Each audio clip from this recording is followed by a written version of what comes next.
Pemirsa, pelantikan Presiden dan Wapres terpilih Prabowo Gibran ini semakin dekat. Presiden terpilih Prabowo Subianto sempat membocorkan bahwa kabinetnya banyak diisi menteri-menteri dari kabinet Presiden Jokowi.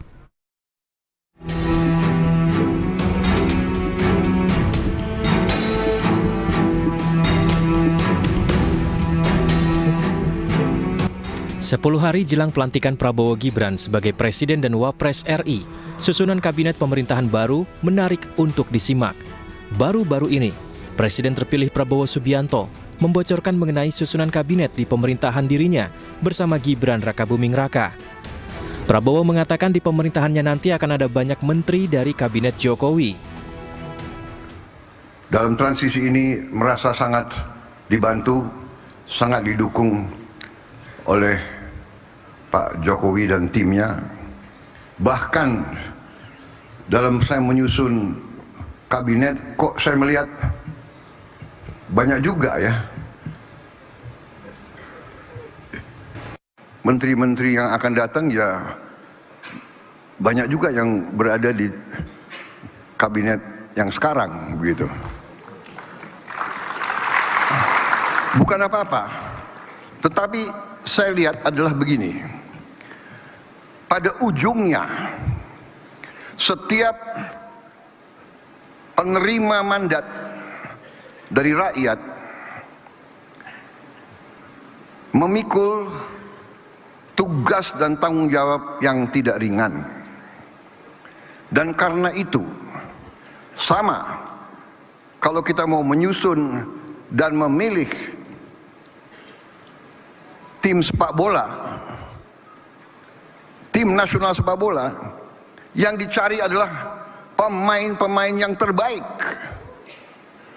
Kita tidak memikirkan orang tuanya siapa, agamanya apa, sukunya apa, rasnya apa, dia mampu atau tidak, dia bisa atau tidak, dia berjuang atau tidak, mampu nggak dia deliver, mampu nggak dia berbuat yang terbaik untuk bangsa dan rakyat. Nah, itu yang kita cari. Dan Pak Jokowi demikian, mencari yang terbaik, saya pun demikian. Dan kalau kebetulan orangnya masih bagus, pasti kita akan minta untuk ikut lagi. Prabowo juga tidak menampik adanya isu bahwa kabinet di eranya nanti bakal gemuk. Menurutnya, kabinet gemuk sebagai hal yang lumrah, lantaran Indonesia merupakan negara yang besar. Sebelumnya, Wakil Presiden terpilih Gibran Rakabuming Raka menyebut penyusunan kabinet sudah hampir 100%. Gibran juga memastikan dirinya ikut andil dalam penyusunan tersebut. Mas Gibran, sedikit dong Mas soal isu kabinet Mas.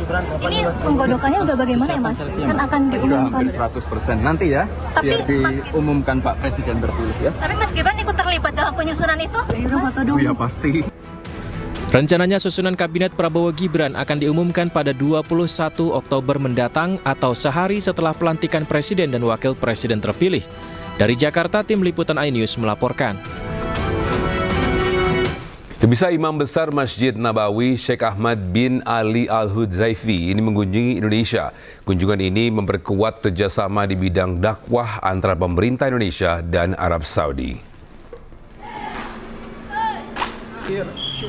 Ya, setelah berkunjung ke beberapa tempat dan bertemu sejumlah tokoh, Imam Besar Masjid Nabawi Sheikh Ahmad bin Ali Al-Hudzaifi ini menyambangi pondok pesantren Darun Najah dan Universitas Islam Negeri Syarif Hidayatullah.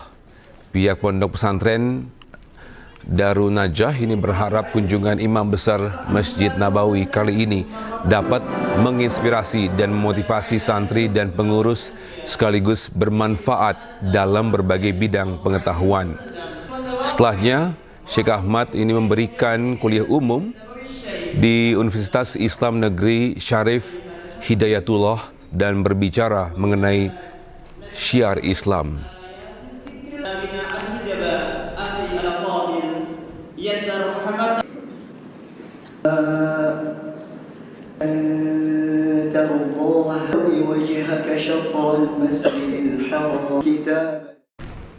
Pemirsa, hari ini Imam Besar Masjid Nabawi, Sheikh Ahmad bin Ali Al-Hudaifi ini akan memimpin solat Jumat dan menyampaikan khutbah di Masjid Istiqlal. Untuk mengetahui bagaimana kondisi di Masjid Istiqlal, kita akan bergabung dengan Camar Haenda. Selamat siang Camar, bagaimana persiapan solat Jumat? Dan juga pemirsa, benar sekali bahwa Imam Besar Masjid Nabawi, Syekh Ahmad bin Ali Al-Hudaifi ini sudah tiba di Masjid Istiqlal. Seperti diketahui, beliau melakukan kunjungan ke Indonesia dari tanggal 7 sampai dengan tanggal 11 Oktober 2024. Tentunya hari ini menjadi hari terakhir dari beliau untuk berada di Indonesia. Dan agenda hari ini akan dilaksanakan adalah beliau akan bertindak sebagai imam serta khutbah sholat Jumat di Masjid Istiqlal.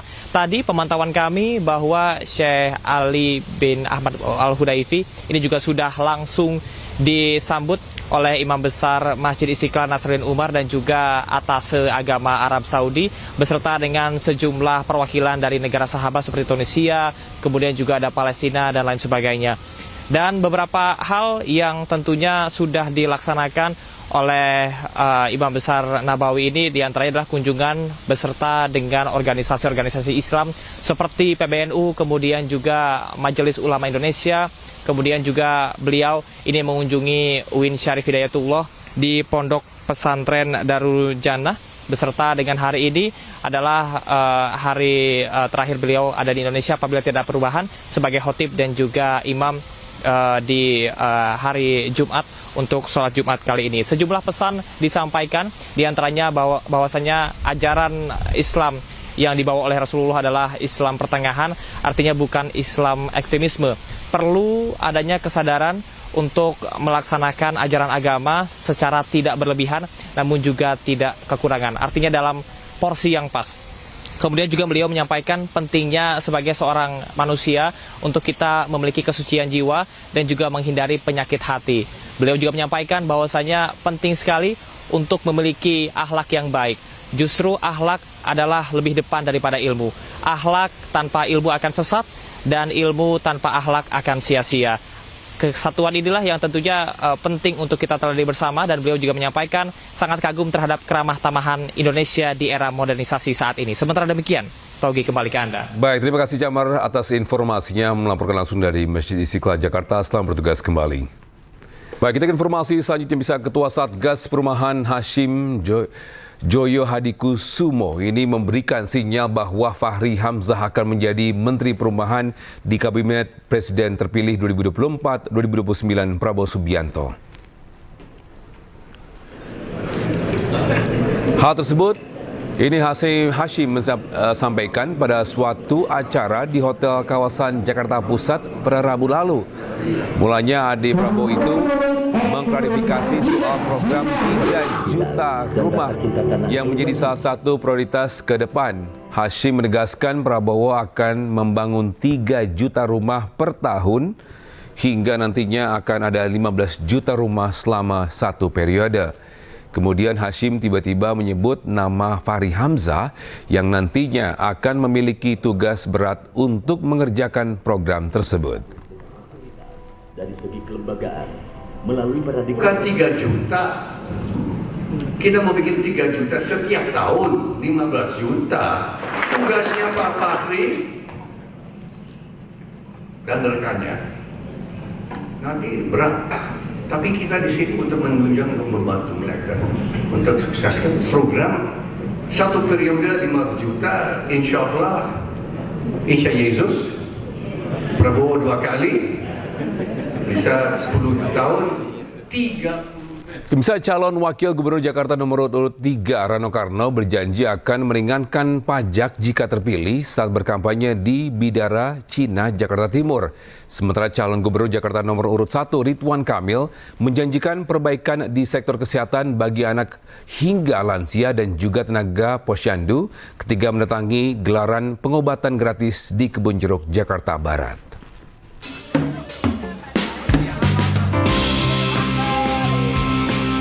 Kedatangan calon gubernur Jakarta nomor urut 3 Rano Karno alias Sidul disambut meriah warga di Kelurahan Bidara Cina, Jatinegara, Jakarta Timur, Kamis siang.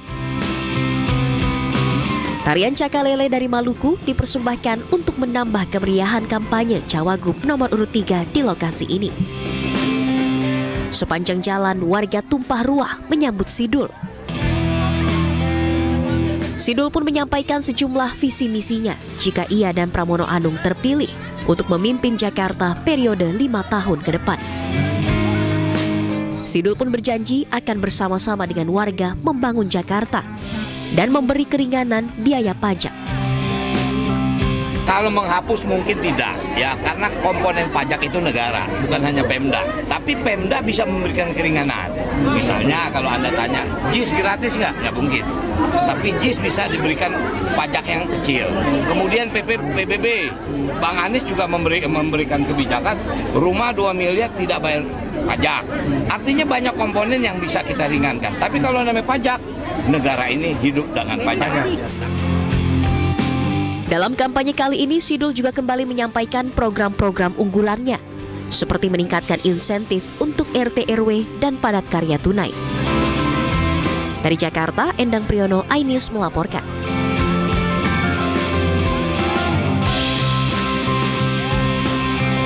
Pemirsa, calon Gubernur Jakarta nomor urut 1 Ridwan Kamil bertemu dengan Menteri Pariwisata dan Ekonomi Kreatif Republik Indonesia Sandiaga Salahuddin Uno di Jakarta. RK menyampaikan diberikan sejumlah pesan dari Sandiaga Uno bila nantinya terpilih menjadi Gubernur Jakarta.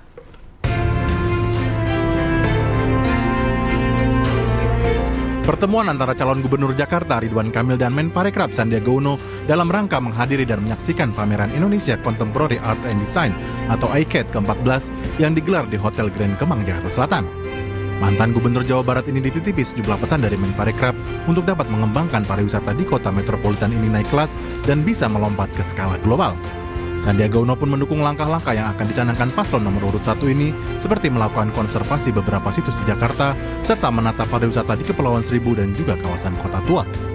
Ya, beliau secara singkat menitipkan agar pariwisata Jakarta bisa naik kelas, bisa melompat, antara yang lama dikonservasi seperti Setu Babakan, seperti Kota Tua kan, atau hal-hal baru. Saya kan lapor juga ya. Akan ada wisata global di Kepulauan Seribu dan lain-lain. Gimana caranya mengattract wisatawan untuk bisa berlama-lama. Pasangan Ridho mengusung 4 program untuk menjadikan Jakarta sebagai kota wisata kelas dunia, yakni pengembangan destinasi wisata ikonik, peningkatan infrastruktur MICE berkelas dunia, Jakarta sebagai kota festival, serta penataan jaringan sarana dan utilitas terpadu bawah tanah untuk menunjang estetika dan fungsionalitas kota. Dari Jakarta, Nisa Sahib Jaka Samsa, iNews melaporkan. Ya, sementara itu calon Gubernur Jakarta nomor urut 2 Dharma Pangrukun ini menggelar nonton bareng Timnas Indonesia kontra Bahrain bersama puluhan relawan di rumah pemenangannya di Jalan Pangeran Antasari, Jakarta Selatan pada Kamis malam. Ya, sorak gembira calon Gubernur Jakarta dari jalur independen Dharma Pangrukun Bers ini dan para relawannya seketika memecah suasana nobar saat Timnas Indonesia menyampaikan kedudukan menjadi 1-1 melalui Ragnar Oratmangun di awal injury time babak pertama. Menurut Dharma, sepak bola merupakan cabang olahraga yang bisa membangkitkan rasa cinta tanah air dan gotong royong. Dirinya pun menilai permainan Timnas Indonesia saat ini sudah sangat baik. Match day ketiga Grup C kualifikasi Piala Dunia 2026 zona Asia antara Timnas Indonesia melawan Bahrain digelar di Bahrain National Stadium. Pertandingan ini berakhir dengan skor imbang 2-2. Sepak bola adalah salah satu bentuk di mana kita bisa membangkitkan rasa cinta kita terhadap tanah air, sehingga kita bisa tahu bagaimana mempersiapkan diri kita untuk menjadikan bangsa ini lebih bermartabat dan dihargai di mata dunia. Terutama dalam hal apa? Dalam hal gotong royong.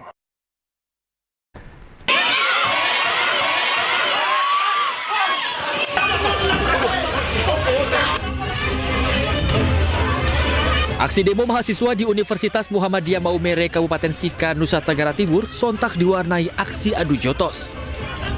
Kericuhan terjadi usai seorang dosen dan seorang tenaga pendidikan memukul mahasiswa yang berdemo di depan gedung rektorat.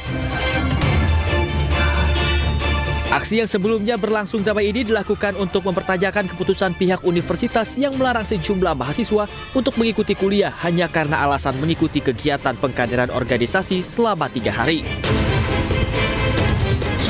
Adapun bakar-bakar ban itu menjadi hal yang lumrah, tapi di akhir dari sesi ini terjadi tindakan yang anarkis dari salah satu oknum pimpinan di Universitas Muhammadiyah Maumere memukul kader-kader kita. Nah, ini yang perlu digarisbawahi oleh pimpinan Universitas Muhammadiyah Maumere yang seharusnya menjadi pimpinan tertinggi untuk menahan segala bentuk emosi dari sivitas Universitas Muhammadiyah Maumere. Insiden adu pukul ini terjadi di saat sejumlah massa aksi tengah berdialog dengan Rektor Universitas Muhammadiyah Maumere. Massa aksi lainnya yang melihat kericuhan ini pun berupaya untuk melerai. Tapi itu juga kita sesali, ya, saya juga selaku rektor mohon maaf ya, karena kejadian itu sebenarnya tidak perlu terjadi. Padahal saya sudah memberikan kesempatan untuk mereka beraudiens ya tadi dengan saya. Hingga saat ini pihak universitas tengah melakukan mediasi agar persoalan di internal kampus ini segera diselesaikan. Dari Sika, Nusa Tenggara Timur, Joni Nura, iNews melaporkan. Kita ke informasi lain, tren perawatan kecantikan semakin maju dengan menawarkan berbagai perawatan estetika. Oleh karena itu, profesional medis seluruh dunia berkumpul berbagi pengalaman klinis dan juga teknologi terkini.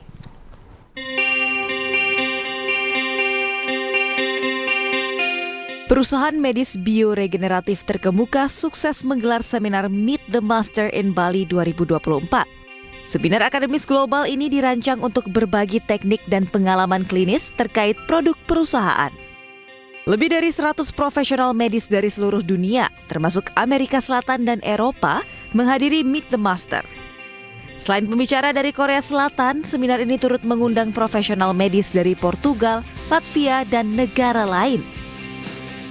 The event aims to showcase the competitiveness of K-beauty and the latest global trend in aesthetic procedures, serving as the key resource for strengthening medical tourism in Bali.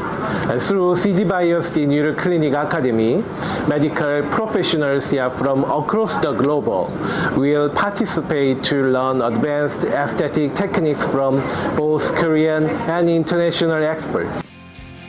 Para peserta berkesempatan mengunjungi klinik estetika medis Nuluk dan merasakan proses perawatan serta studi kasus klinis. Demonstrasi langsung dilakukan di klinik estetika medis CG Bio Nuluk di Bali dan disiarkan langsung dari jarak jauh.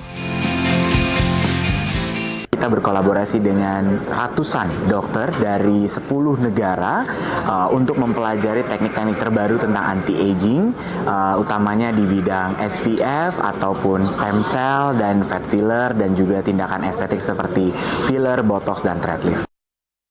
Live demo ini sangat penting karena hingga saat ini mungkin lebih lumrah atau lebih sering teman-teman mengetahui penggunaan filler untuk menambah volume. Padahal sebenarnya ada teknik lain, yaitu menggunakan lemak kita sendiri untuk memberikan volume pada area-area yang membutuhkan volume. Nuluk menyediakan layanan K-beauty berkualitas tinggi bagi pasien Indonesia dan memosisikan dirinya sebagai pusat estetika medis di Asia Tenggara. Dari Badung, Bali, Tim Liputan iNews melaporkan. Sementara polisi menangkap 5 orang pelaku komplotan begal bersenjata airsoft gun yang membegal seorang pengemudi ojek online di Jalan Panjang Kebonjeruk, Jakarta Barat. Dari hasil pemeriksaan tes urin, kelima pelaku positif mengkonsumsi narkoba. Dan pemirsa, informasi ini sekaligus akan menutup perjumpaan kita dalam iNews siang hari ini. Cuplikan tayangan berita iNews dapat Anda saksikan di kanal YouTube @official iNews. Dan pemirsa, selanjutnya Anda akan menyaksikan program Kawal Pilkada bersama rekan kami Aulia Waradana. Dan saya Prisa Sembodatu pamit undur diri. Selamat beraktivitas. Terima kasih dan sampai berjumpa kembali.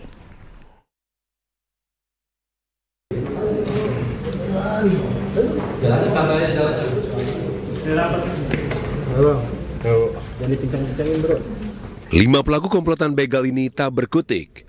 Usai diringkus aparat kepolisian Satreskrim Polres Jakarta Barat dan Polsek Kebonjeruk. Para pelaku diamankan petugas di salah satu kamar apartemen kawasan Cengkareng lantaran melakukan aksi pembegalan terhadap seorang pengemudi ojek online di kawasan Jalan Panjang Kebonjeruk. Saat itu korban yang tengah beristirahat sambil menunggu orderan di depan sebuah minimarket, tiba-tiba saja dihampiri para pelaku yang langsung menodongkan senjata airsoft gun. Korban yang ketakutan tak berdaya saat para pelaku merampas paksa sepeda motor dan telepon genggamnya. Dari hasil penyelidikan, uang hasil kejahatan pembegalan para pelaku digunakan untuk membeli narkoba di Kampung Ambon yang kerap dikenal sebagai Kampung Narkoba, dan dari hasil tes urin, kelima pelaku dinyatakan positif mengkonsumsi narkoba jenis sabu. Yang bersangkutan, para tersangka ini melakukan aksinya dengan mencari korban secara random sebenarnya. Dan ketika di TKP dia melihat ada pengemudi ojek online yang sedang duduk dan menunggu orderan, didatangi, kemudian pura-pura bertanya, jangan kita situasi bisa dianggap sepi, baru mereka melakukan aksinya dengan menodongkan senjata airgun kepada korban, kemudian langsung merampas tas lempang milik korban dan juga motor. Para pelaku dijerat pasal 36 KUHP tentang tindak pidana pencurian disertai kekerasan dengan ancaman hukuman 12 tahun penjara. Dari Jakarta, Miftahul Gani melaporkan. Jalannya santai aja, jalannya. Jadi pincang-pincangin bro. Kepala lu botak kenapa bang? Sama kayak